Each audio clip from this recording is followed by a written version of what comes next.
Samantala, kumustahin naman natin ang sitwasyon sa North Luzon Expressway na binaha na rin. May unang balita si Jomer Apresto. Jomer, kumusta na ngayon ang sitwasyon? Nakakadaan na lahat ng mga sasakyan?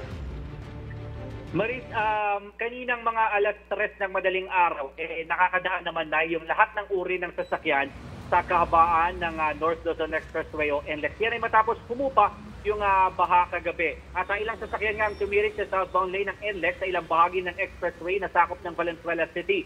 Kasunod ng pagbaha sa ilang lugar doon, ilang motorista rin ang naipit naman sa toll plaza ng NLEX May Kawayan, Bulacan dulot ng pagbaha sa expressway. Maraming sasakyan ang tumirik sa southbound lane ng NLEX sa bahagi malapit sa Paso de Blas Toll Plaza na sakop ng Valenzuela City. Yan ay kasunod ng pagbaha na naranasan sa lugar. Ayon sa SUV driver na si Bong, galing sila ng Bulacan at patungo sana ng Quezon City. Pasado alas 8 raw kagabi nang mapansin niya na mataas ang tubig sa bahagi ng NLEX. Agad aniya siyang lumikas kasama ang mga pasahero at iniwan ang kanilang SUV. Natagalan rin daw sa pagresponde sa kanila ang mga taga-NLEX kaya inabutan na sila ng pagtaas ng tubig. Hahatakin naman daw ng NLEX sa mga sasakyan papunta sa pinakamalapit na exit.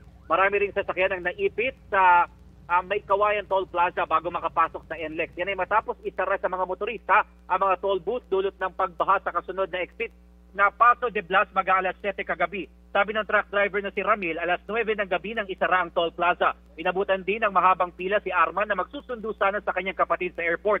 Kaya karamihan sa mga motorista kanina, pinili na lang patayin ang kanilang makina habang naghihintay. Maris, 12:54 AM na kanina nang muling buksan sa mga sasakyan ang May Kawayan Toll Plaza. Pero dahil naimbudo na ang mga sasakyan, inabot pa ng mahigit 3 oras bago tayo nakarating sa Quezon City. At yan ang unang balita. Ako po si Jomer Apresto para sa GMA Integrated News. Mga kapuso, tumutok lang po sa mga ulat ng unang balita para laging una ka. Mag-subscribe na sa GMA Integrated News sa YouTube.